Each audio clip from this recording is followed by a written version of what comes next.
Bonjour, bienvenue sur la Von Morgane. J'espère que vous allez bien. Alors, je vais reprendre la lecture de l'Odyssée. Je change. Même si, en fait, j'ai hésité longtemps entre les deux. Mais allez, l'Odyssée. Et après, vous allez vous dire, alors mieux fait de reprendre l'autre. Je partage quelque chose avec vous. Je fais toujours des cadeaux un peu étranges. Et j'ai fait du dessin sur un t-shirt. Je sais pas comment vous trouvez ça.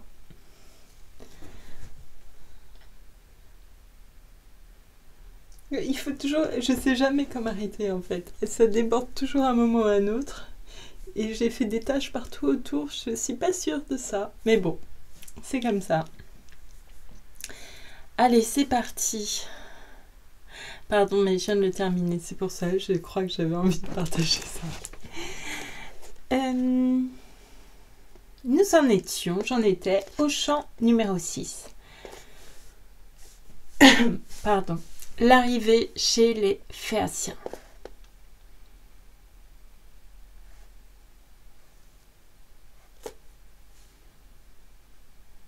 Pas du tout, j'en étais au chant numéro 5. J'en étais pas au chant 6.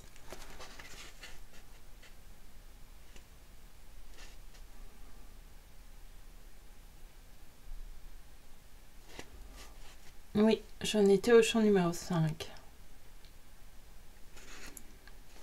Allons-y.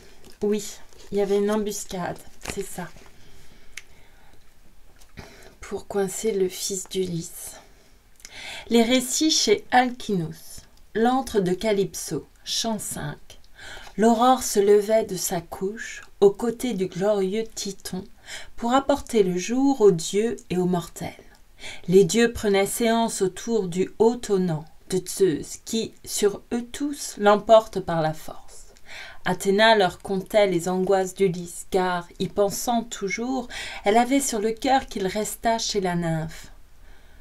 Zeus le Père et vous tous, éternels bienheureux, à quoi sert d'être sage, accommodant et doux lorsque l'on tient le sceptre et de n'avoir jamais l'injustice en son cœur?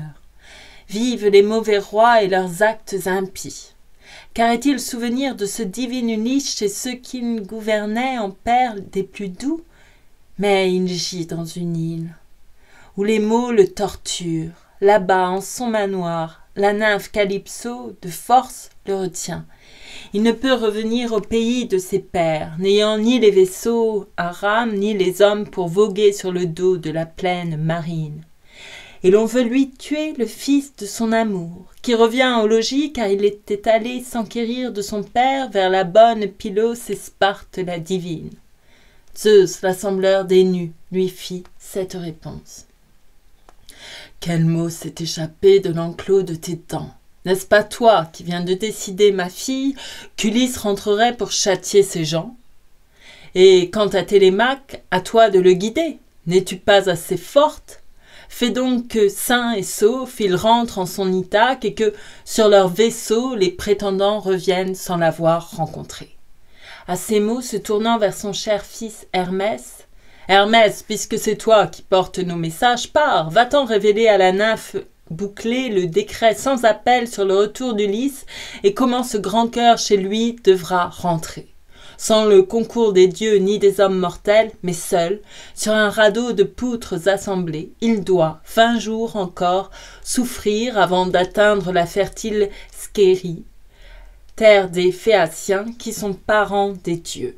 Sur un de leurs vaisseaux, c'est eux qui, l'honorant de tout cœur comme un dieu, doivent le ramener au pays de ses pères après l'avoir comblé d'or, de bronze et d'étoffes en si grande abondance qu'Ulysse, revenu d'Ilion sans encombre, n'eût jamais rapporté pareil lot de butin. Car son destin, à lui, est de revoir les siens, de rentrer sous le toit de sa haute maison au pays de ses pères. Comme il disait, le messager au rayon clair se hâta d'obéir. Il noua sous ses pieds ses divines sandales qui, brodées de bel or, le portent sur les ondes et la terre sans borne, vite comme le vent.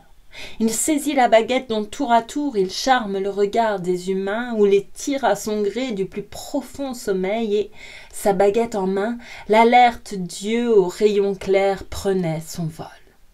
Et, plongeant de l'azur à travers la pairie, il tomba sur la mer, puis courut sur les flots, pareil au goéland qui chasse les poissons dans les terribles creux de la mer inféconde et va mouillant dans les embruns son lourd plumage.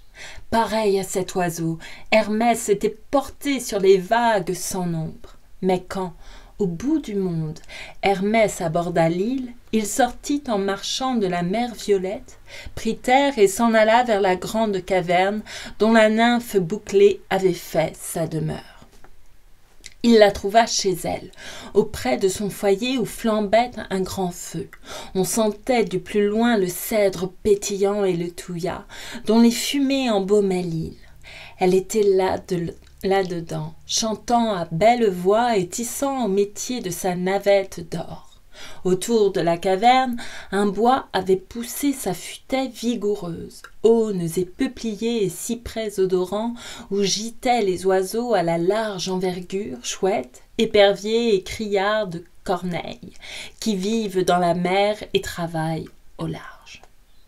Au rebord de la voûte, une vigne en sa force éployait ses rameaux, toutes fleuries de grappes, et près l'une de l'autre, en ligne, 4 sources versaient leurs ondes claires, puis leurs eaux dirigeaient à travers des prairies molles où verdoyaient persil et violette. Dès l'abord en ces lieux, il n'est pas d'immortel qui n'aurait eu les yeux charmés, l'âme ravie. Le Dieu au rayon clair restait à contempler.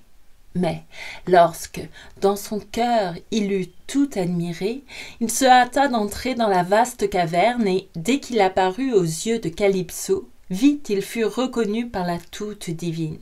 Jamais 2 immortels ne peuvent s'ignorer, quelque loin que l'un d'eux puisse habiter de l'autre. Dans la caverne, Hermès ne trouva pas Ulysse. Il pleurait sur le cap, le héros magnanime, assis en cette place où chaque jour les larmes, les sanglots, le chagrin lui secouaient le cœur, promenant ses regards sur la mer inféconde et répandant des larmes.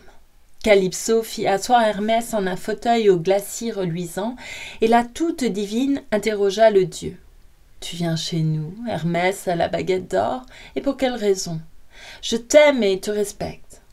Mais ce n'est pas souvent qu'on te rencontre ici.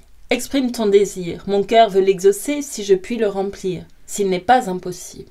Mais suis-moi tout d'abord que je t'offre les dons de l'hospitalité. » Ce disant, Calypso approchait une table, la chargeait d'ambroisie, puis d'un rouge nectar lui faisait le mélange et, mangeant et buvant, le messager de Zeus, le dieu au rayon clair, se restaurait le cœur. Le repas terminé, Hermès prit la parole et lui dit en réponse : « Pourquoi je suis venu, moi, Dieu, chez toi, déesse ? Je m'en vais franchement te le dire, à tes ordres. C'est Zeus qui m'obligea de venir jusqu'ici contre ma volonté. Qui mettrait son plaisir à courir cette immensité de l'onde amère ? Et dans ton voisinage, il n'est pas une ville dont le peuple offre aux dieux en un beau sacrifice l'hécatombe de choix. Mais quand le Zeus qui tient l'égide a décidé, quel moyen pour un dieu de marcher à l'encontre ou de se dérober ? Zeus prétend qu'un héros est ici, près de toi, et le plus lamentable de tous ceux qui, sous la grande ville de Priam, étaient allés combattre 9 ans et, le 10e, ayant pillé la ville, rentrèrent au logis. Athéna, qu'ils avaient offensé au départ, déchaîna la tempête et des vagues énormes. Son équipage entier de braves succomba. Mais la houle et le vent sur ses bords le jetèrent. Aujourd'hui, sans retard, il faut le renvoyer. C'est Zeus qui te l'ordonne, car son destin n'est pas de mourir en cette île, éloigné de ses proches. Son sort, en vérité, est de revoir les siens, de rentrer sous le toit de sa haute maison, au pays de ses pères. » À ces mots, un frisson secoua Calypso, mais, élevant la voix, cette toute divine lui dit ces mots ailés. « Que vous faites Pitié, Dieu jaloux entre tous. Oh, vous qui refusez aux déesses le droit de prendre dans leur lit, au grand jour, le mortel que leur cœur a choisi pour compagnon de vie. C'est ainsi qu'autrefois l'aurore aux doigts de rose avait pris Orion. Quelle colère, ô Dieu, dont la vie n'est que joie! Il fallut qu'Artémis, cette chaste déesse, vînt de son trône d'or le frapper à Délos de ses plus douces flèches. Une seconde fois, quand Iasion gagna le cœur de Déméter, la déesse bouclée lui donna, dans le champ du troisième labour, son amour et son lit. Mais Zeus ne fut pas long à savoir la nouvelle. Il le tua d'un coup de sa foudre livide. « Aujourd'hui, c'est mon tour. Vous m'enviez, ô Dieu, la présence d'un homme, alors que ce mortel, c'est moi qui l'ai sauvé. » Abandonné de tous, il flottait sur sa quille. De son éclair livide, Zeus avait foudroyé et fendu son croiseur en pleine mer vineuse. Son équipage entier de braves était mort. Quand la houle et le vent sur ses bords le jetèrent, c'est moi qui l'accueillis, le nourris, lui promis de le rendre immortel et jeune à tout jamais.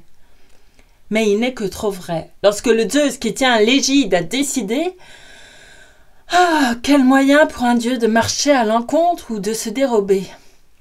Qu'il parte, puisque Zeus l'incite à se jeter sur la mer inféconde. Quant à le ramener, comment ferais-je, moi? Je n'ai ni les vaisseaux à rame ni les hommes. Pour voguer sur le dos de la plaine marine, je ne puis lui donner que mes conseils d'amis et lui dire, sans rien lui cacher, les moyens de rentrer sain et sauf au pays de ses pères. Le messager au rayon clair lui répondit. Renvoie-le même ainsi. Crains le courroux de Zeus, car sa rancune un jour pourrait te chercher noise. Et quand il eut parlé, alerte, il disparut, le dieu au rayon clair. La nymphe Auguste allait vers son grand cœur de lys, toute prête à céder au message de Zeus. Quand elle le trouva, il était sur le cap, toujours assis, les yeux toujours baignés de larmes, perdant la douce vie à pleurer le retour.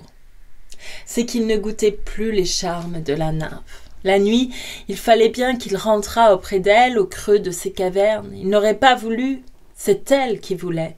Mais il passait les jours, assis au roc des grèves, tout secoué de larmes, de sanglots, de chagrin, promenant ses regards sur la mer inféconde et répandant des larmes. Debout à ses côtés, cette toute divine avait pris la parole. Je ne veux plus qu'ici, pauvre ami, dans les larmes, tu consumes tes jours. Me voici toute prête à te congédier. Prends les outils de bronze, abats de longues poutres, unis-les pour bâtir le plancher d'un radeau. Dessus, tu planteras un gaillard en hauteur qui puisse te porter sur la brume des mers.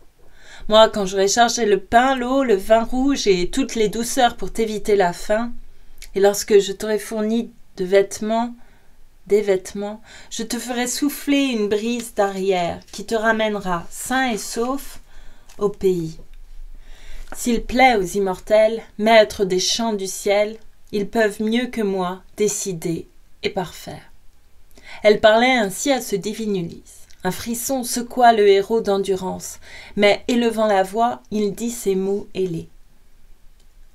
Ce n'est pas mon retour, c'est toute autre chose que tu rêves, déesse. Lorsque sur un radeau tu me dis de franchir le grand gouffre des mers, ces terreurs, ces dangers que les plus fins de nos vaisseaux, les plus rapides, n'osent pas affronter, même en ayant de Zeus la prise favorable. Dussé-je te déplaire? Non, je ne mettrai pas le pied sur un radeau si tu ne consens pas à me jurer, déesse, le grand serment des dieux que tu n'as contre moi aucun autre dessein pour mon mal et ma perte. Il dit, mais Calypso se prenait à sourire, et la toute divine, le flattant de la main, lui déclarait tout droit. Le brigand que tu fais, tu connais la prudence. Quel mot tu sais trouver pour nous dire cela?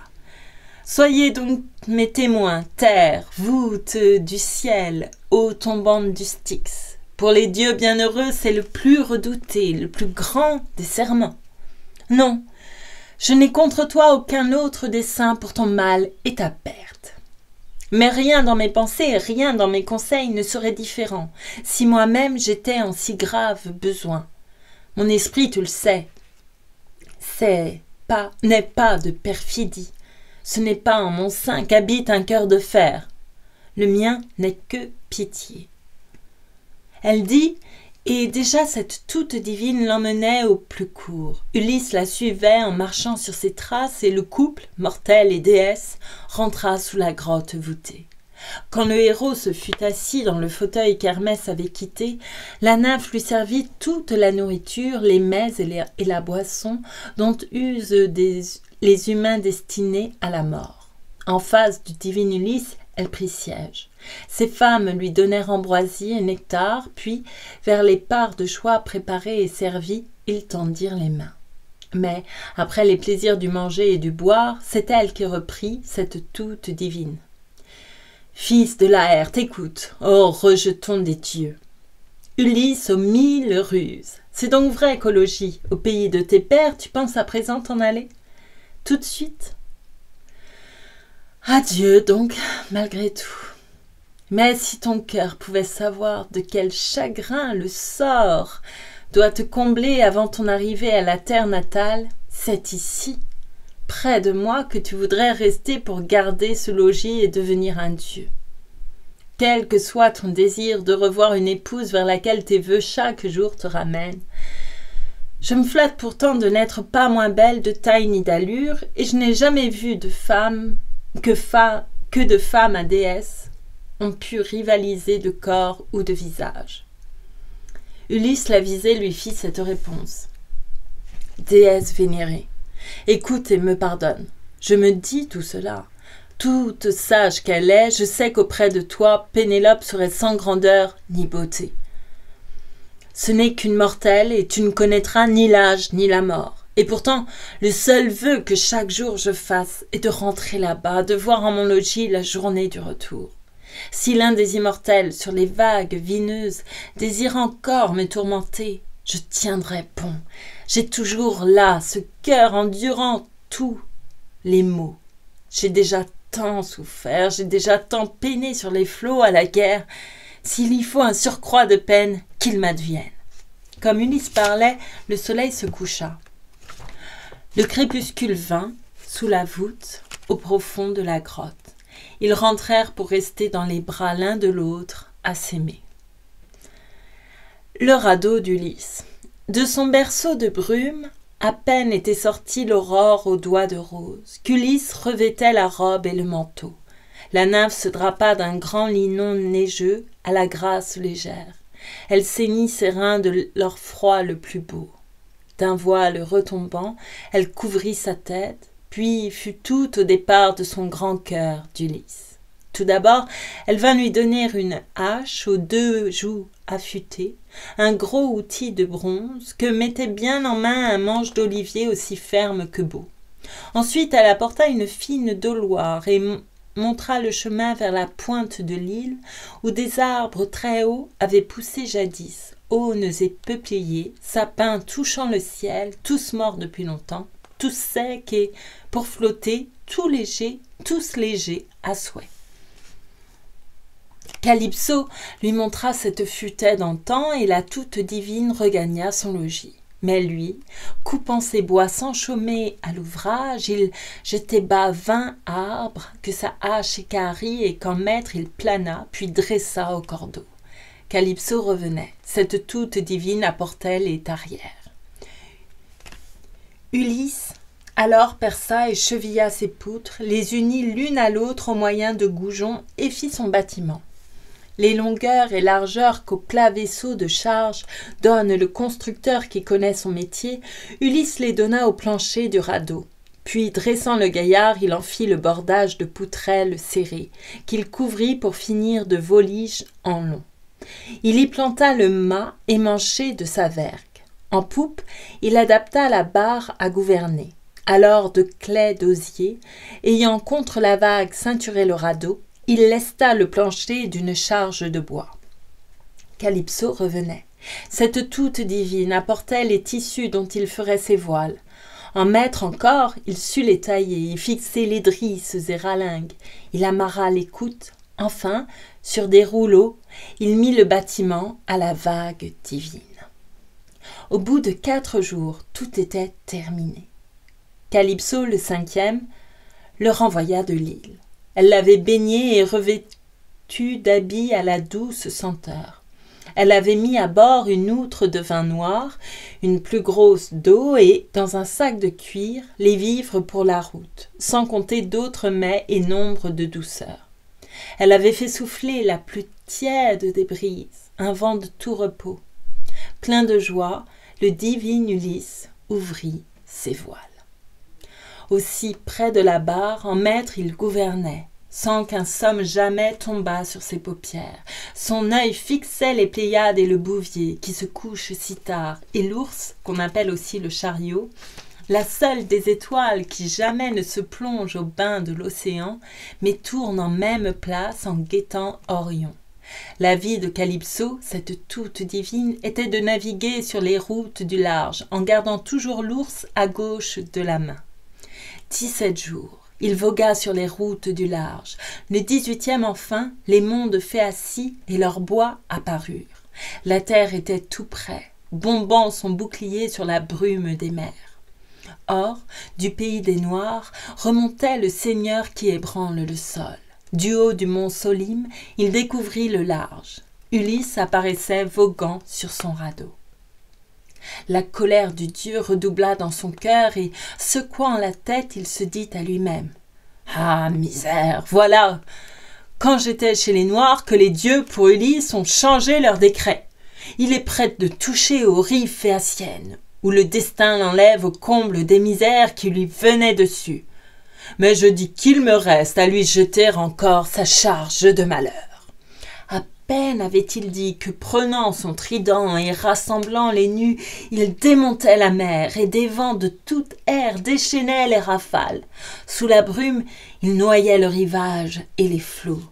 La nuit tombait du ciel, ensemble s'abattaient l'Euros et le Notos et le Zéphyr hurlant et le Borée qui naît dans l'azur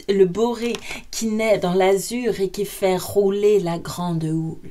Ulysse alors, sentant ses genoux et son cœur se dérober, gémit en son âme vaillante. « Malheureux que je suis, quel est ce dernier coup? J'ai peur que Calypso ne m'ait dit que trop vrai. Le comble de tourments que la mer, disait-elle, me réservait avant d'atteindre la patrie, le voici qui m'advient. Ah, de quelle nuée Zeus tend les chants du ciel! Il démonte la mer où les vents de toute air s'écrasent en bourrasque. Sur ma tête, voici la mort bien assurée. 3 fois et 4 fois heureux les Danaens qui jadis, en servant les Atrides, tombèrent dans la plaine de Troie. Que j'aurais dû mourir, subir la destinée le jour où, près du corps d'Achille, les Troyens faisaient pleuvoir sur moi le bronze de leurs piques. J'eusse alors obtenu ma tombe. L'Achaïe aurait chanté ma gloire. Ah, la mort pitoyable où me prend le destin. À peine avait-il dit quand volut un grand flot le frappait, choc terrible, le radeau capota. Ulysse au loin tomba hors du plancher, la barre échappa de ses mains, et la fureur des vents confondus en bourrasque, cassant le mât en deux, emporta voile et vergue au loin en pleine mer. Lui-même, il demeura longtemps enseveli, sans pouvoir remonter sous l'assaut du grand flot et le poids des habits que lui avait donné Calypso la divine. Enfin il émergea de la vague. Sa bouche rejetait l'âcre écume dont ruisselait sa tête. Mais, tout meurtri, il ne pensa qu'à son radeau. D'un élan dans les flots, il alla le reprendre, puis s'assit au milieu pour éviter la mort et laissa les grands flots l'entraîner çà et là au gré de leur courant. Le Borée de l'automne emporte dans la plaine les chardons emmêlés en un dense paquet.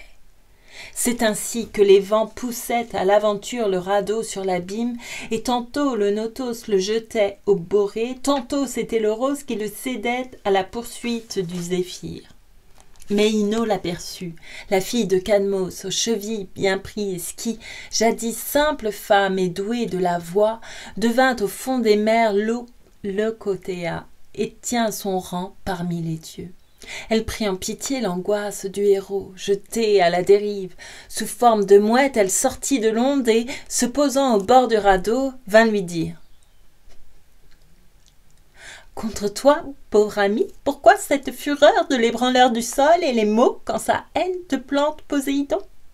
Sois tranquille pourtant, Quel que soit son désir, il ne peut t'achever. Mais écoute-moi bien, tu parais plein de sens. Quitte ses vêtements, laisse aller ton radeau où l'emportent les vents et te mets à la nage. Tâche à force de bras de toucher au rivage de cette Phéacie où t'attend le salut. Prends ce voile divin, tends-le sur ta poitrine, avec lui ne crains plus la douleur ni la mort. Mais lorsque de tes mains tu toucheras la rive, défais-le, jette-le dans la vague vineuse au plus loin vers le large et détourne la tête. À peine elle avait dit que, lui donnant le voile, elle se replongeait dans la vague écumante, pareille à la mouette, et le flot noir couvrait cette blanche déesse. Le héros d'endurance, Ulysse le divin, restait à méditer. Il gémissait tout bas en son âme vaillante. « Malheureux que je suis, c'est un piège nouveau que me tend l'un des dieux quand il vient m'ordonner de quitter ce radeau. Non, non, je ne veux pas lui obéir encore. Mes yeux n'ont aperçu que de trop loin la terre où le sort, disait-il, me promet le salut. Il vaut mieux faire ainsi. C'est, je crois, plus sage. Tant que mes bois tiendront, unis par les chevilles, je vais rester dessus, endurer et souffrir. Mais sitôt que la mer brisera le plancher, je me mets à la nage. Il ne me restera rien de mieux comme espoir. Son esprit et son cœur ne savaient que résoudre, quand l'ébranleur du sol souleva contre lui une vague terrible, dont la voûte de mort vint lui crouler dessus. Sur la paille entassée quand se rue la bourrasque, la meule s'éparpille aux quatre coins du champ. C'est ainsi que la mer sema les longues poutres. Ulysse alors monta sur l'une et l'enfourcha comme un cheval de course, puis quitta les habits que lui avait donnés Calypso la divine. Sous sa poitrine, en hâte, il étendit le voile et, la tête en avant, se jetant à la mer, il ouvrit les deux mains pour se mettre à nager. Le puissant ébranleur du sol le regardait et, hochant de la tête, se disait en son cœur « Te voilà maintenant sous ta charge de mots. Va, flotte à l'aventure. Avant qu'en Phéacie des nourrissons de Zeus t'accueillent, j'ai l'espoir de te fournir encore ton comptant de malheur. » Il disait, et poussant ses chevaux au long crin, il s'en fut vers Égée et son temple fameux. Mais Pallas Athéna eut alors son dessein. Barrant la route au vent, cette fille de Zeus leur commanda à tous la trêve et le sommeil. Puis elle fit lever un alerte boré et rabattit le flot, afin que, chez les bons rameurs de Phéacie, son Ulysse divin pût aborder et fuir la parque et le trépas. Durant 2 jours, 2 nuits, Ulysse dériva sur la vague gonflée. Que de fois en son cœur il vit venir la mort. Quand, du 3e jour, l'aurore aux belles boucles annonçait la venue, soudain, le vent tomba. Le calme s'établit. Pas un souffle. Il put voir la terre, toute proche. Son regard la fouillait du sommet d'un grand flot qui l'avait soulevée. Ah, la joie des enfants qui voient revivre un père, qu'un long mal épuisant torturait sur son lit. La cruauté d'un dieu en avait fait sa proie. Bonheur, les autres dieux l'ont tiré du péril. C'était la même joie qu'Ulysse avait à voir la terre et la forêt. Il nageait, s'élançait pour aller prendre pied. Il n'était déjà plus qu'à portée de la voix. Il perçut le ressac qui tonnait sur les roches. La grosse mer grondait sur les sèches du bord. Terrible ronflement. Tout était recouvert de l'embrun des écumes et pas de port en vue, pas d'abri, de refuge. Rien que des caps pointant leurs rocs et leurs écueils. Ulysse alors, sentant ses genoux et son cœur se dérober, gémit en son âme vaillante. Malheur à moi, quand Zeus rend la terre à mes yeux, contre toute espérance lorsque j'ai réussi à franchir cet abîme, pas une cale en vue où je puisse sortir de cette mer d'écume. Ce n'est au long du bord que pointes et rochers autour desquels mugit le flot tumultueux. Par derrière, un apic de pierres dénudé. Devant, la mer sans fond. Nulle part un endroit où planter mes 2 pieds pour éviter la mort. Que j'essaie d'aborder, un coup de mer m'enlève et va me projeter contre la roche nue. Tout élan sera vain.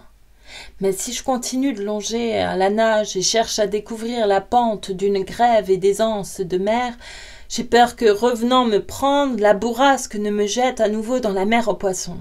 Ah, j'aurais beau crier, heureux si l'un des dieux ne m'envoie pas du fond quelqu'un de ces grands monstres que nourrit en troupeau la fameuse Amphitrite. Je sais combien me hait le glorieux Seigneur qui ébranle la terre.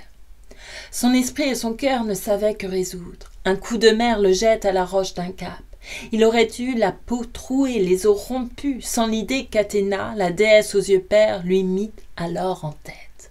En un élan de ses deux mains, il prit le roc. Tout haletant, il s'y colla, laissant passer sur lui l'énorme vague. Il put tenir le coup. Mais, au retour, le flot l'assaillit, le frappa, le remporta au large. Au suçoir de la pieuvre arrachée de son gîte, en grappe les graviers demeurent attachés. C'est tout pareillement qu'aux pointes de la pierre était restée la peau de ses vaillantes mains. Le flot l'ensevelit. Là c'en était fini du malheureux Ulysse. Il devançait le sort dans la claire pensée que lui mit en l'esprit l'Athéna aux yeux pères. Quand il en émergea, le bord grondait toujours. À la nage, il longea la côte et, les regards vers la terre, il chercha la pente d'une grève et des anses de mer. Il vint ainsi, toujours nageant, devant un fleuve aux belles eaux courantes, et c'est là que l'endroit lui parut le meilleur. La plage était sans roches, abritée de tout vent. Il reconnut la bouche et pria dans son âme. « Écoute-moi, Seigneur, dont j'ignore le nom. Je viens à toi que j'ai si longtemps appelé pour fuir hors de ces flots Posidon et sa rage. Les immortels aussi n'ont-ils pas le respect d'un pauvre naufragé venant, comme aujourd'hui je viens à ton courant, je viens à tes genoux après tant d'infortunes? Accueille en ta pitié, Seigneur, le suppliant qui de toi se réclame. » Il dit. Le dieu du fleuve suspendit son courant, laissa tomber sa barre et, rabattant la vague au-devant du héros, lui offrit le salut sur sa grève avançante. Les deux genoux d'Ulysse et ses vaillantes mains retombèrent inertes. Les assauts de la vague avaient rompu son cœur, la peau de tout son corps était tuméfiée. La mer lui ruisselait de la bouche et du nez. Sans haleine et sans voix, il était étendu, tout près de défaillir sous l'horrible fatigue. Mais il reprit haleine.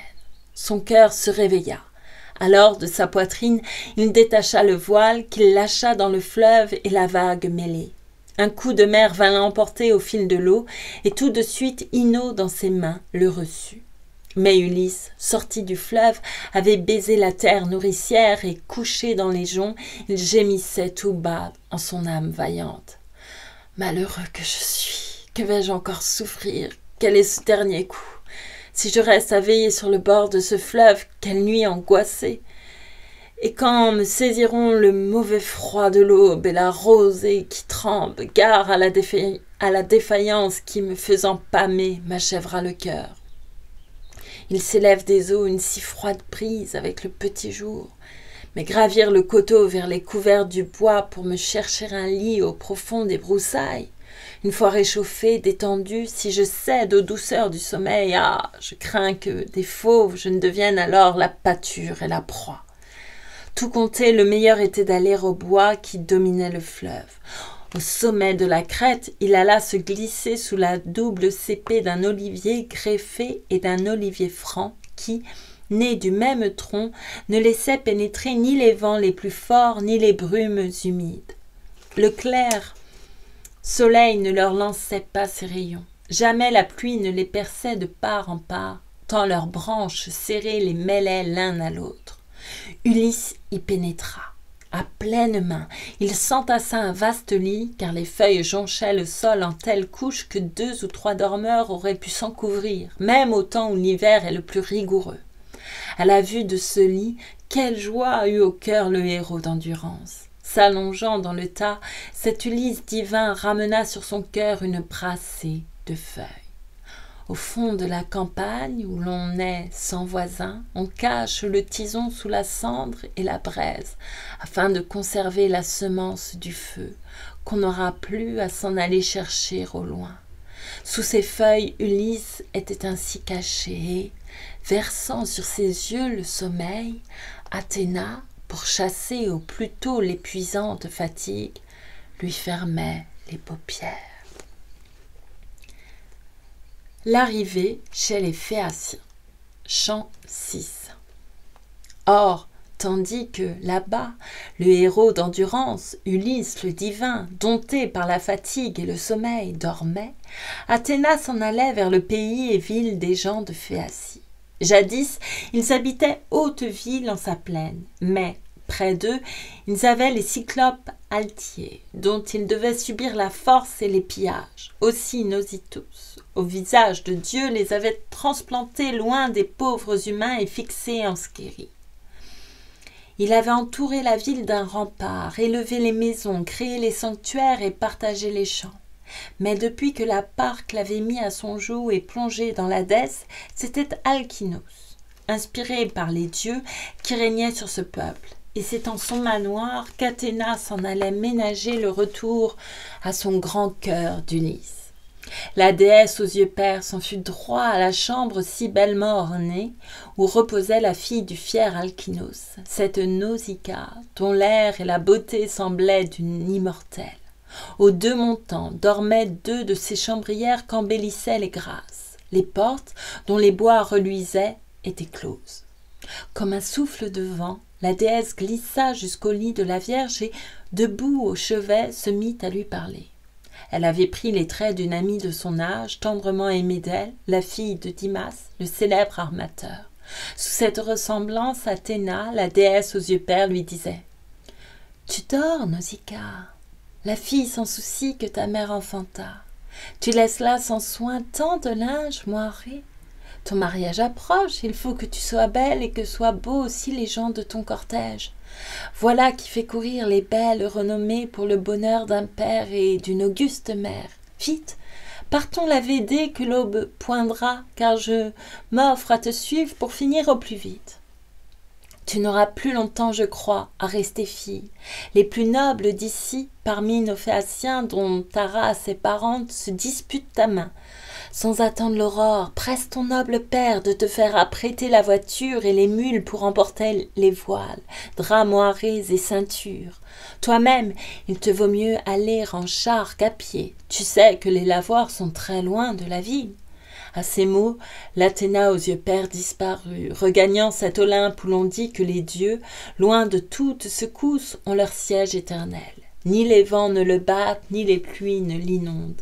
Là-haut, jamais de neige. Mais en tout temps, l'éther, déployé sans nuages, couronne le sommet d'une blanche clarté. C'est là-haut que les dieux passent dans le bonheur et la joie tous leurs jours. C'est là que retournait la déesse aux yeux pères après avoir donné ses conseils à la Vierge. Mais l'aurore, montant sur son trône, éveillait la Vierge en ses beaux voiles. Étonnée de son rêve, Nausicaa s'en fut, à travers le manoir, le dire à ses parents. Elle trouva son père et sa mère au logis. Au rebord du foyer, sa mère était assise avec les chambrières, tournant sa quenouillée teinte en pourpre de mer. Son père allait sortir quand elle le croisa. Il allait retrouver les autres rois de marque. Les nobles Phéaciens l'appelaient au conseil. Debout à ses côtés, Nausicaa lui dit « Mon cher papa, ne veux-tu pas me faire armer la voiture à roue haute ? À roue haute, pardon. À roue haute. Je voudrais emporter notre linge là-bas pour le laver au fleuve. J'en ai tant de salis.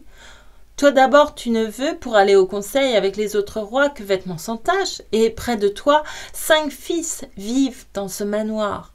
2 qui sont mariés et 3 encore garçons. Mais de belles venues. Sans linge frais lavé, jamais ils ne voudraient s'en aller à la danse. C'est moi qui dois avoir le soin de tout cela. » Elle ne parlait pas des fêtes de ses noces. Le seul mot l'aurait fait rougir devant son père. Mais, ayant deviné, le roi dit en réponse « Ce n'est pas moi qui veux te refuser, ma fille, ni les mules, ni rien.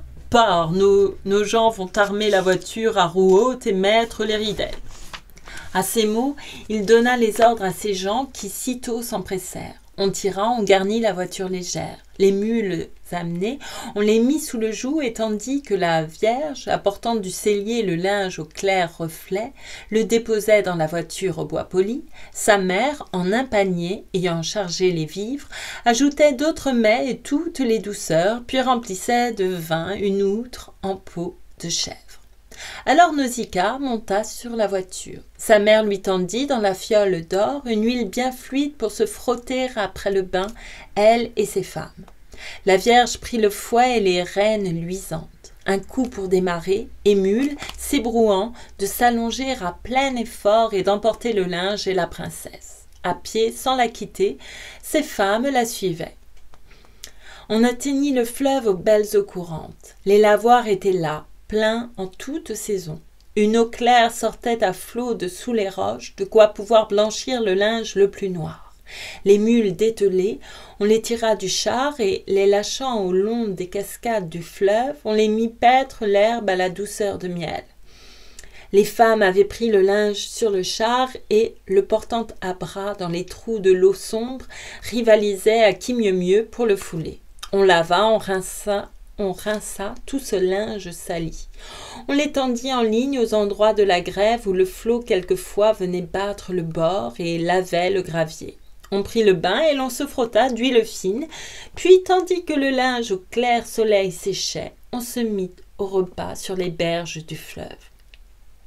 Une fois régalées, servantes et maîtresses dénouèrent leurs voiles pour jouer au ballon. Nausicaa, au beau bras blanc, menait le chœur. Quand la déesse à l'arc, Artémis, court les monts, tout le long du Taygète, où jouent sur l'Érimande parmi les sangliers et les biches légères, ces nymphes nées du Zeus à l'égide, autour d'elle bondissent par les champs, et le cœur de Léto s'épanouit à voir sa fille dont la tête et le front les dominent. Sans peine, on la distingue entre tant de beauté. Telle se détachait du groupe de ces femmes cette Vierge sans maître. Pour entrer au logis, l'heure approchait déjà de plier le beau linge et d'atteler les mules. C'est alors qu'Athéna, la déesse aux yeux pères, voulut pour ses desseins qu'Ulysse réveillé vit la Vierge charmante et fut conduit par elle au bourg des Phéaciens. Elle lançait la balle à l'une de ses femmes, mais la balle, manquant la servante, tomba au trou d'une cascade. Et fit aussitôt de pousser les hauts cris, et le divin Ulysse éveillé de s'asseoir. Son esprit et son cœur ne savaient que résoudre. Hélas, en quel pays, auprès de quel mortel suis-je donc revenu? Chez un peuple sauvage, des bandits sans justice, ou des gens accueillants qui respectent les dieux? Qu'entends-je autour de moi? Des voix fraîches de filles ou de nymphes, vivant à la cime des monts, à la source des fleuves, aux herbages des combes? Où serais-je arrivé chez des hommes qui parlent? Mais allons, de mes yeux, il faut tâcher de voir. Et le divin Ulysse émergea des broussailles. Sa forte main cassa dans la dense verdure un rameau bien feuillu qu'il donnerait pour voile à sa virilité. Puis il sortit du bois. Tel un lion des monts qui compte sur sa force s'en va, les yeux en feu par la pluie et le vent, se jeter sur les bœufs et les moutons, ou court forcer les daims sauvages jusqu'en la ferme close attaquer le troupeau. C'est le ventre qui parle. Tel, en sa nudité, Ulysse s'avançait vers ses filles bouclées. Le besoin le poussait. Quand l'horreur de ce corps tout gâté par la mer leur apparut, ce fut une fuite éperdue jusqu'aux franges des grèves. Il ne resta que la fille d'Alkynos. Athéna lui mettait dans le cœur cette audace et ne permettait pas à ses membres la peur. Debout, elle fit tête. Ulysse réfléchit. Irait-il supplier cette fille charmante et la prendre aux genoux? Ou, sans plus avancer, ne devait-il user que de douces prières afin de demander le chemin de la ville et de quoi se vêtir? Il pensa, tout compter, que mieux valait rester à l'écart et n'user que de douces prières. L'aller prendre aux genoux pouvait la courroucer. L'habile homme aussitôt trouva ces mots touchants. « Je suis à tes genoux, ô reine, que tu sois ou déesse ou mortelle. Déesse, chez les dieux, maître des champs du ciel, tu dois être Artémis, la fille du grand Zeus. La taille, la beauté et l'allure, c'est elle. N'es-tu qu'une mortelle, habitant notre monde? 3 fois heureux ton père et ton auguste mère, 3 fois heureux tes frères. Comme, en leur cœur charmé, tu dois verser la joie chaque fois qu'à la danse ils voient entrer ce beau rejet de la famille. Jusqu'au fond de l'âme et plus que tous les autres, bienheureux le mortel dont les présents vainqueurs t'emmèneront chez lui. Mes yeux n'ont jamais vu ton pareil, homme ou femme, ton aspect me confond. À Délos autrefois, à l'autel d'Apollon, j'ai vu même beauté, le rejet d'un palmier qui montait vers le ciel.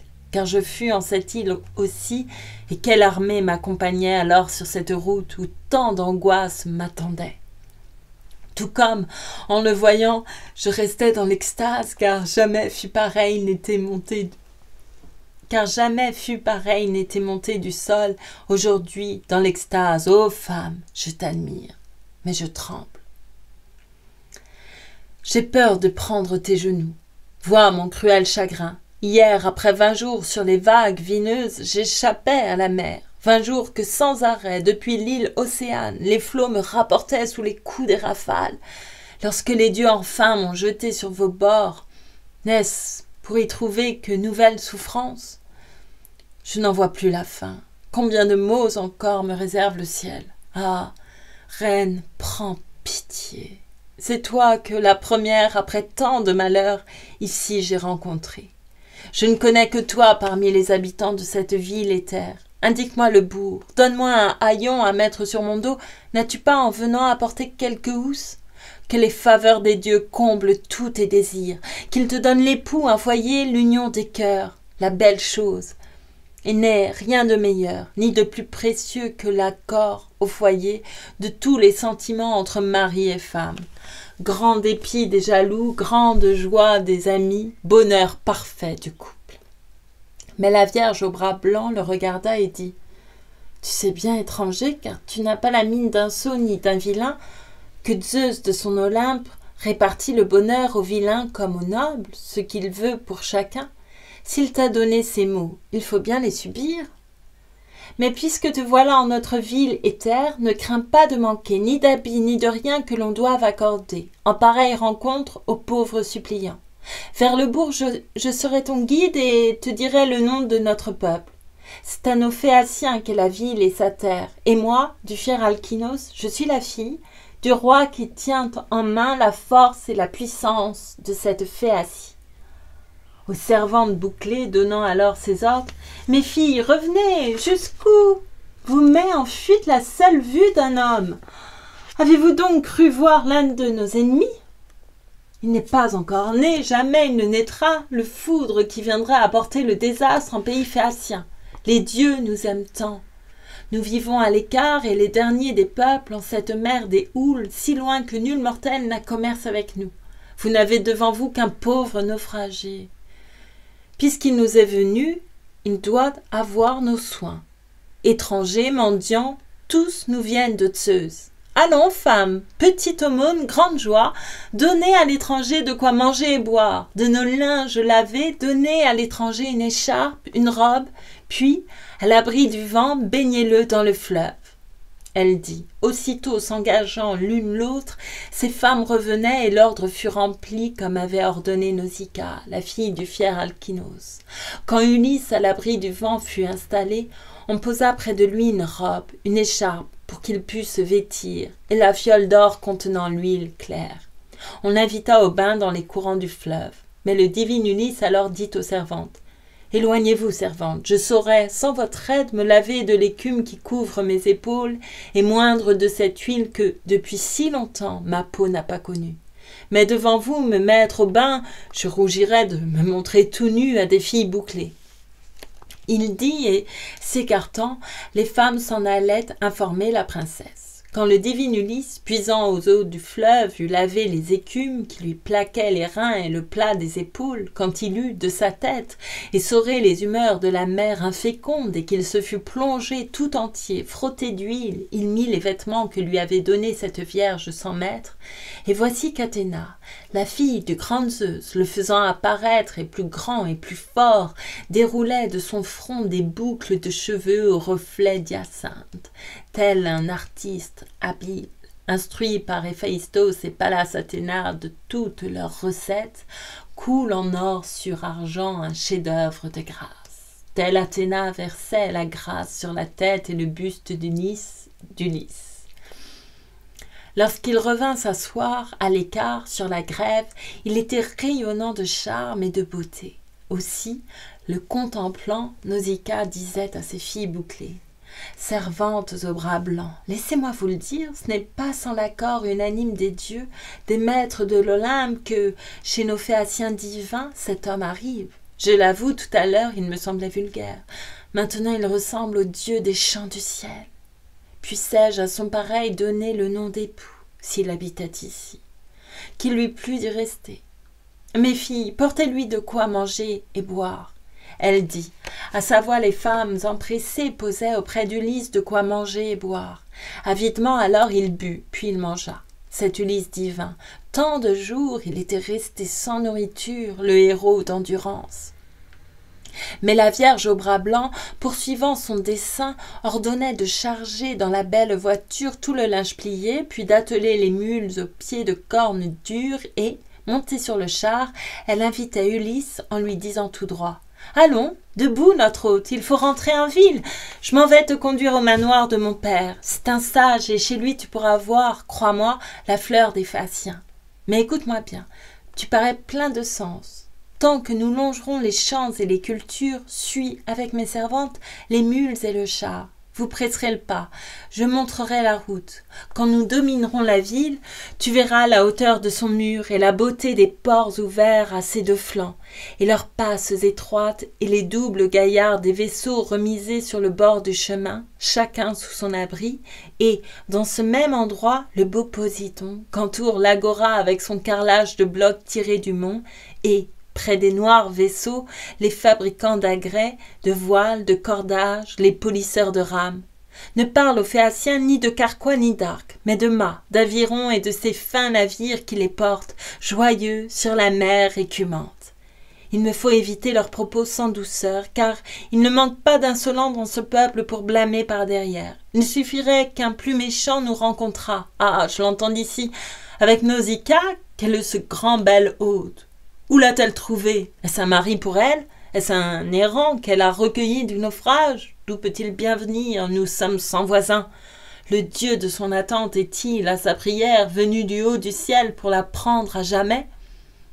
Tant mieux quand s'est tournée, elle ait enfin trouvé au dehors un mari. Elle allait méprisant tous ceux de Phéacie qui demandaient sa main, et pourtant elle avait le choix et le nombre. Voilà ce qu'on dirait. J'emporterai la honte. Moi-même, je n'aurai que blâme pour la fille ayant cette conduite. Quand on a père et mère, aller à leur insu courir avec les hommes sans attendre le jour des noces célébrées. N'hésite pas, mon hôte, entre dans mes raisons, si tu veux obtenir que mon père au plus tôt te fasse reconduire. Sur le bord du chemin, nous trouverons un bois de nobles peupliers. C'est le bois d'Athéna. Une source est dedans, une prairie l'entoure. Mon père a là son clos de vigne en plein rapport. C'est tout près de la ville, à portée de la voie. Fais halte en cet endroit. Tu t'assiras le temps que, traversant la ville, nous puissions arriver au manoir de mon père. Puis, lorsque tu pourras nous croire à la maison, viens alors à la ville. Demande aux Phéaciens le logis de mon père, du fier Alkinos. C'est facile à trouver. Le plus petit enfant te servira de guide. Dans notre Phéacie, il n'est rien qui ressemble à ce logis d'Alkinos, notre seigneur. Et sitôt à couvert en ses murs et sa cour, ne perds pas un instant, traverse la grande salle et va droit à ma mère. Dans la lueur du feu, tu la verras assise au rebord du foyer, le dos à la colonne, tournant sa quenouillée teinte en pourpre de mer. Enchantement des yeux. Ses servantes sont là, assises derrière elle, tandis qu'en son fauteuil, le dos à la lueur, mon père, à petits coups, boit son vin comme un dieu. Passe sans t'arrêter et va jeter les bras aux genoux de ma mère, si tes yeux veulent voir la journée du retour, pour ton bonheur rapide de si loin que tu sois. Si ma mère, en son cœur, te veut jamais du bien, tu peux avoir l'espoir de retrouver les tiens, de rentrer sous le toit de ta haute maison, au pays de tes pères. Elle dit et, du fouet luisant, poussa les mules. En vitesse, on quitta la ravine du fleuve, au trot parfois au grand pas relevé. Nausicaa menait sans abuser du fouet pour que les gens à pied, Ulysse et les servantes, pussent suivre le char. Au coucher du soleil, il longeait le fameux bois sacré d'Athéna. C'est là que le divin Ulysse, ayant fait halte, implora sans tarder la fille du grand Zeus. « Fille de Zeus qui tient l'égide, atritonnée, exauce ma prière. C'est l'heure de m'entendre, ô toi qui resta sourde aux cris de ma détresse quand j'étais sous les coups du glorieux Seigneur qui ébranle la terre. Fais que les Phéaciens m'accueillent en ami et me soient pitoyables. » C'est ainsi qu'il priait. Athéna l'exauça. mais sans paraître encore devant lui, face à face, par respect pour son oncle, dont la fureur traquait cet Ulysse divin jusqu'à son arrivée à la terre natale.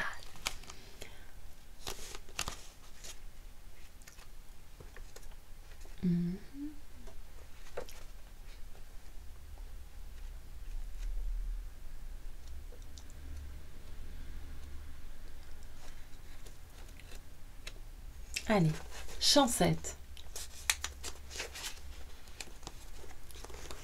L'entrée chez Alkinoos.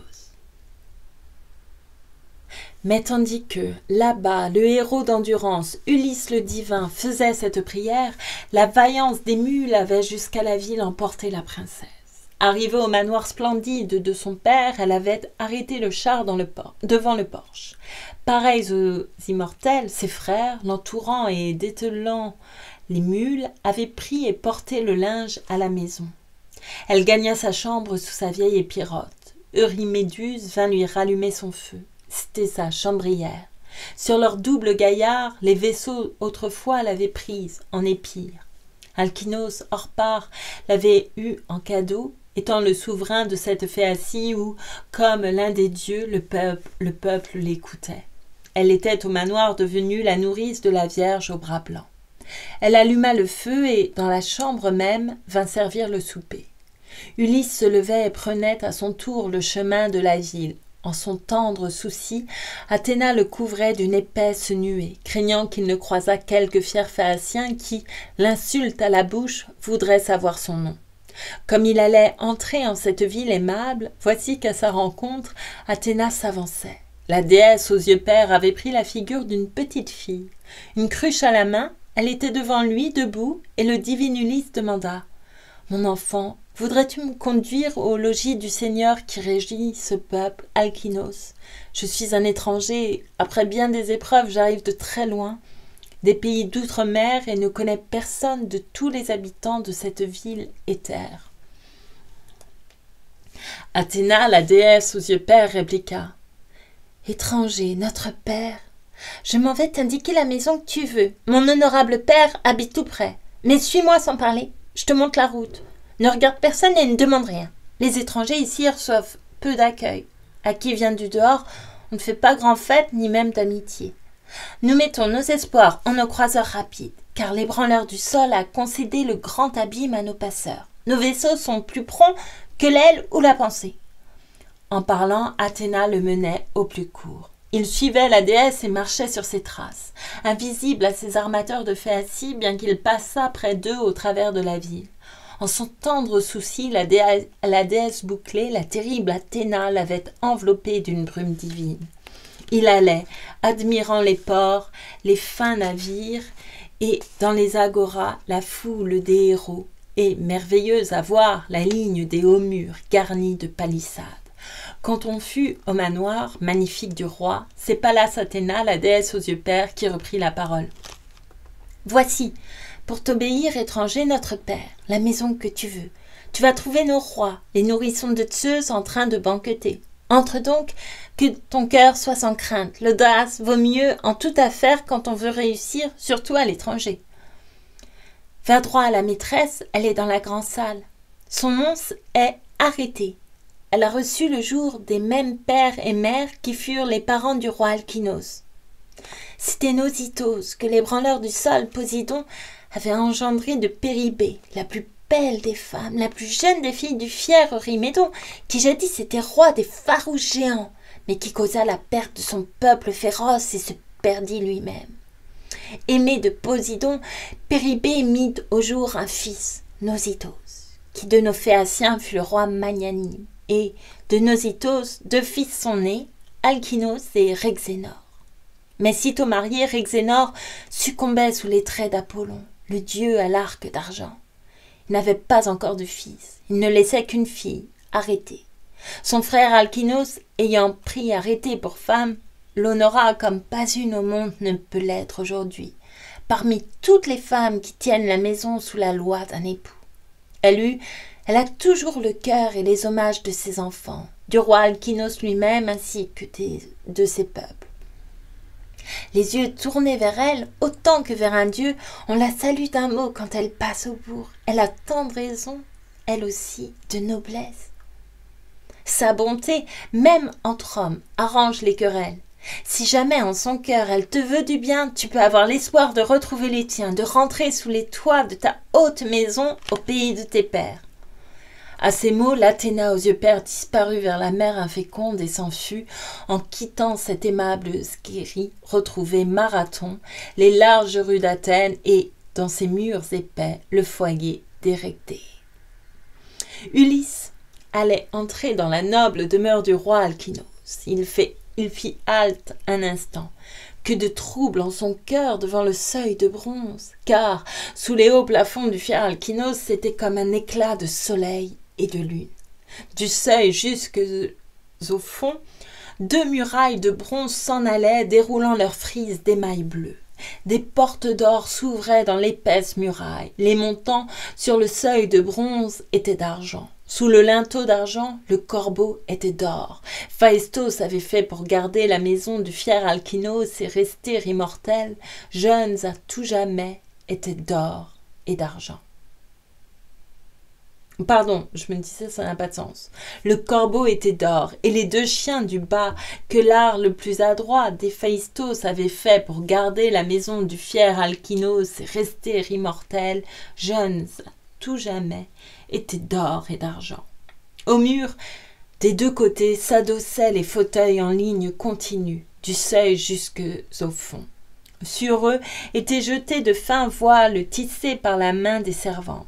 C'était là que siégeaient les doges phéaciens, mangeant, buvant, ayant toute l'année de quoi. Des éphèbes en or, sur leur socle de pierre, se dressaient, torches en main pour éclairer de nuit la salle et les convives. Des 50 servantes qui vivent au manoir, les unes sous la meule écrasent le blé d'or, d'autres tissent la toile ou tournent la quenouille, comme tourne la feuille au haut du peuplier. Des tissus en travail, l'huile en goûtant s'écoule.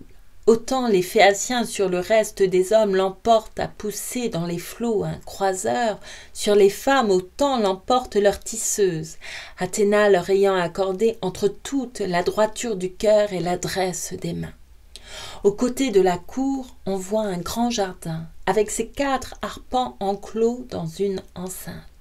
C'est d'abord un verger dont les hautes ramures, poiriers et grenadiers et pommiers aux fruits d'or et puissantes oliviers et figuiers domestiques portent, sans se lasser ni s'arrêter, leurs fruits. L'hiver comme l'été, toute l'année, ils donnent. La laine du zéphyr qui souffle sans relâche fait bourgeonner les uns et les autres donner la jeune poire auprès de la poire vieillie, la pomme sur la pomme, la grappe sur la grappe, la figue sur la figue. Plus loin, chargé de fruits, c'est un carré de vigne, dont la moitié, sans ombre, au soleil se rôtit, et déjà l'on vendange et l'on foule les grappes.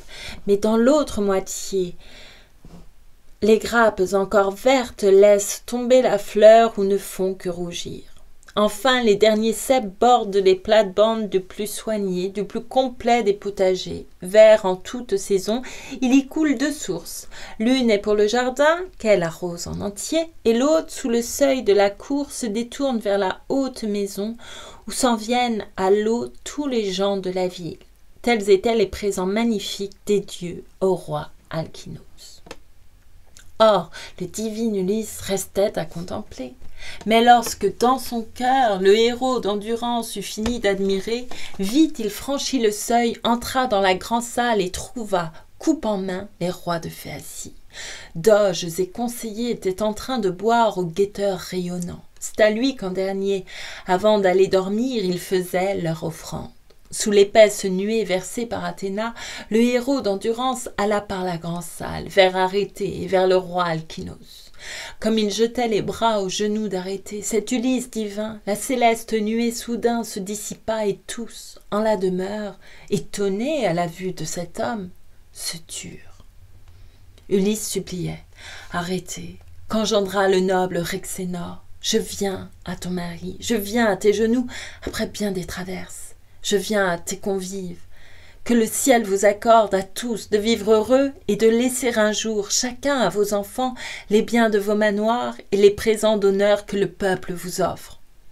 Mais pour me ramener au pays de mes pères, ne tardez pas un jour. Si longtemps, loin des miens, j'ai souffert tant de maux. Il dit, et près du feu, au rebord du foyer, il s'assit dans la cendre, et tous restaient muets. Enfin, dans le silence, on entendit la voix du vieil Échénéos. C'était le plus âgé des héros phéaciens, le plus discerte aussi. Il savait tant et tant de choses d'autrefois. C'est pour le bien de tous qu'il prenait la parole. Il n'est, Alkinoos, ni bon ni convenable qu'un autre reste assis dans la cendre, par terre, au rebord du foyer. Si tous nous taisons, c'est pour te laisser dire. Relève l'étranger, fais-le s'asseoir en un fauteuil au clou d'argent, puis ordonne aux héros de mélanger du vin. Que nous buvions encore aux brandisseurs de foudre, à Zeus qui nous amène, et recommande à nos respects les suppliants. Et dit à l'intendante de prendre en sa réserve le souper de notre hôte.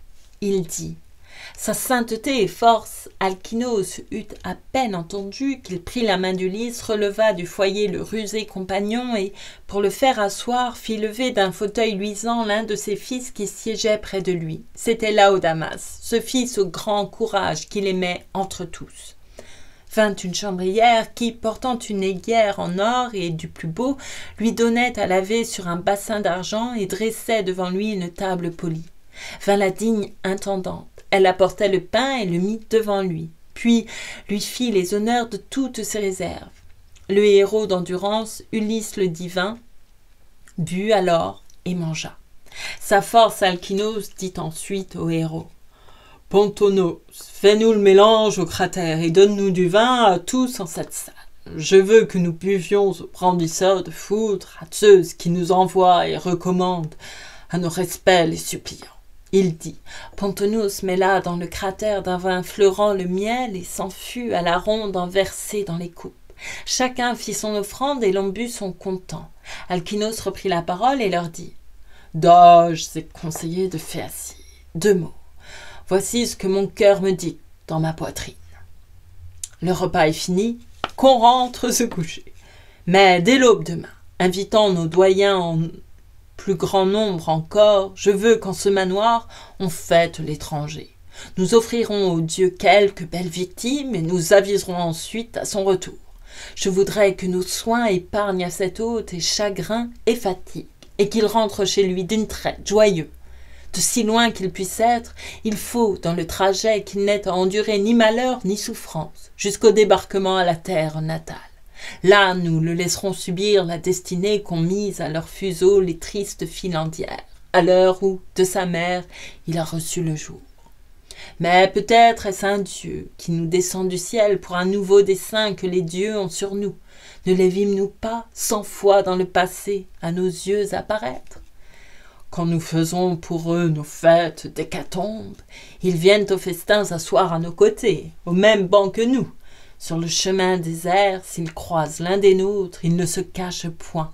Nous sommes de leur sang, tout comme les cyclopes ou comme les tribus sauvages des géants. Ulysse, l'avisé, lui fit cette réponse.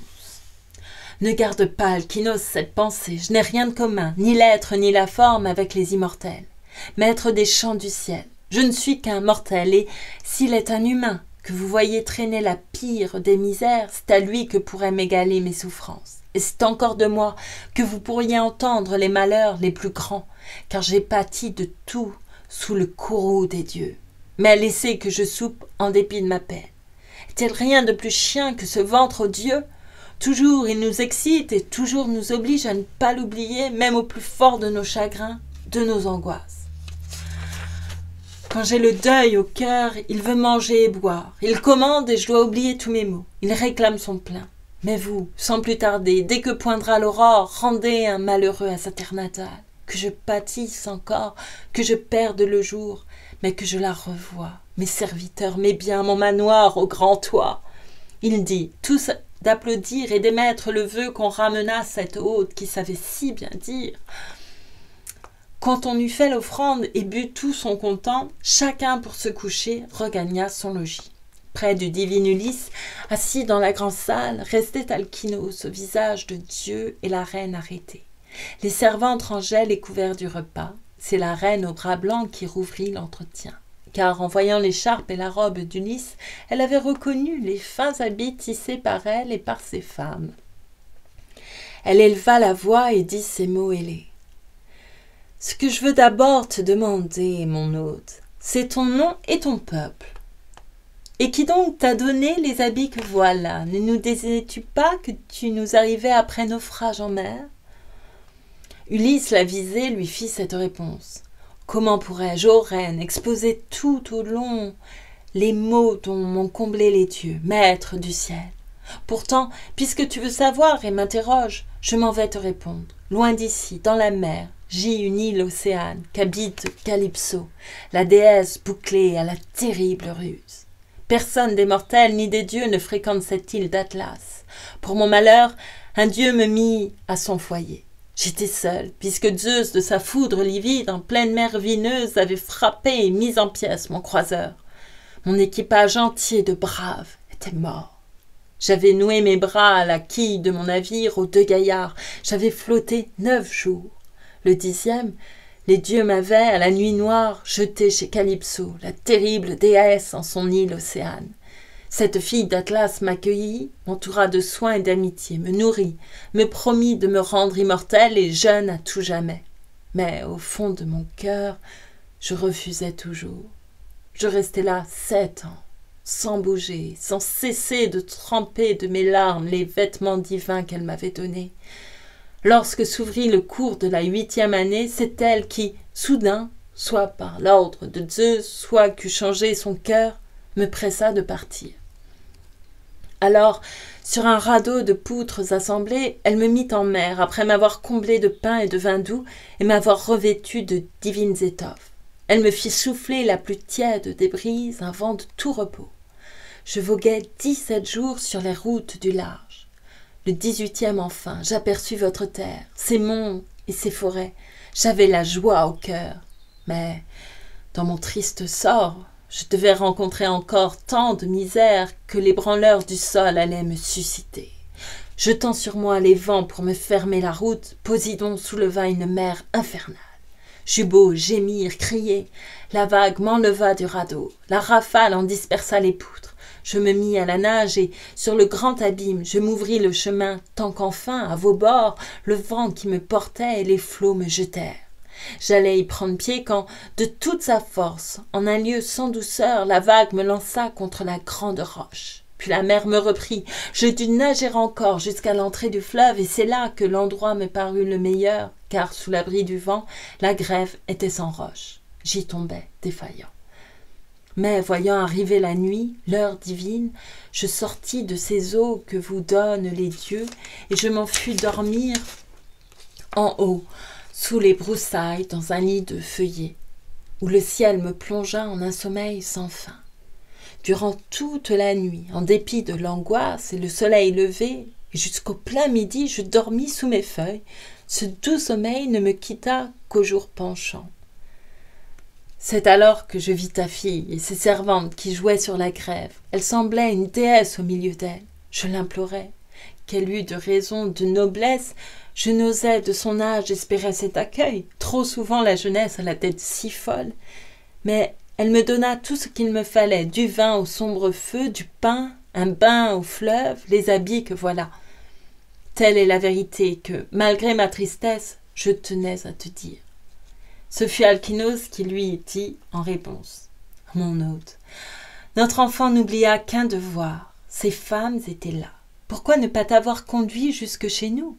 C'est elle qu'en premier tu avais imploré. » Ulysse l'avisé lui fit cette réponse. « En tout cela, Seigneur, ta fille est sans reproche, ne va pas la blâmer.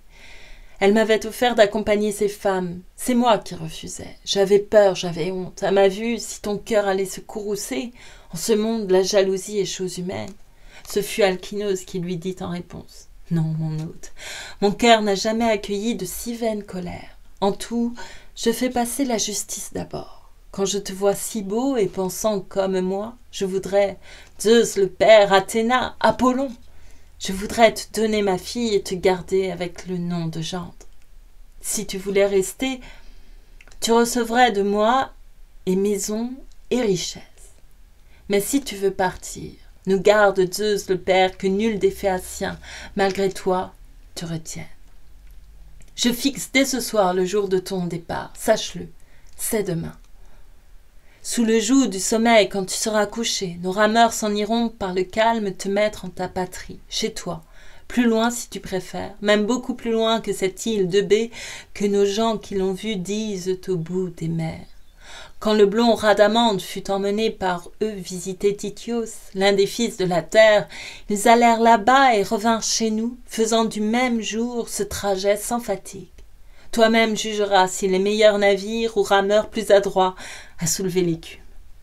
Il dit, et, plein de joie, le héros d'endurance se mettait à... Oh, c'était Alkinos, je me suis trompée de voix. Tant pis. C'était sa femme qui a parlé. S'était arrêté. Il dit, et plein de joie, le héros d'endurance se mettait à prier. Il parlait et disait, cet Ulysse divin, « Permets, ô Zeus, le père, qu'Alkinos achève tout ce qu'il vient de dire, que son renom à lui vole éternellement sur la terre au froment, et que je rentre, moi, au pays de mes pères. » Pendant qu'ils échangeaient ces paroles entre eux, Arrêté au bras blanc avait dit aux servantes d'aller dresser un lit dans l'entrée et d'y mettre ses plus beaux draps de pourpre, des tapis par-dessus et des feutres laineux pour les couvrir encore. Les servantes, sorties, torches en main, de la salle, avaient diligemment garni les bois du cadre. Voici qu'elles rentraient pour inviter Ulysse. « Notre hôte, lève-toi et viens, le lit est prêt !» À ces mots, combien douce au héros d'endurance fut la pensée du lit. Il s'en fut, ce divin Ulysse, reposé sur le cadre ajouré, dans l'entrée résonnante, tandis qu'Alkinos était allé dormir au fond du grand logis, où sa femme et régente lui tenaient préparé le lit et le coucher. Et je vais m'arrêter là, pour cette lecture qui était loin d'être parfaite. C'est un peu exaspérant, non? Exaspérant. Les plaintes d'Ulysse, quand même, c'est un héros, on aimerait bien qu'il se plaigne un petit peu moins.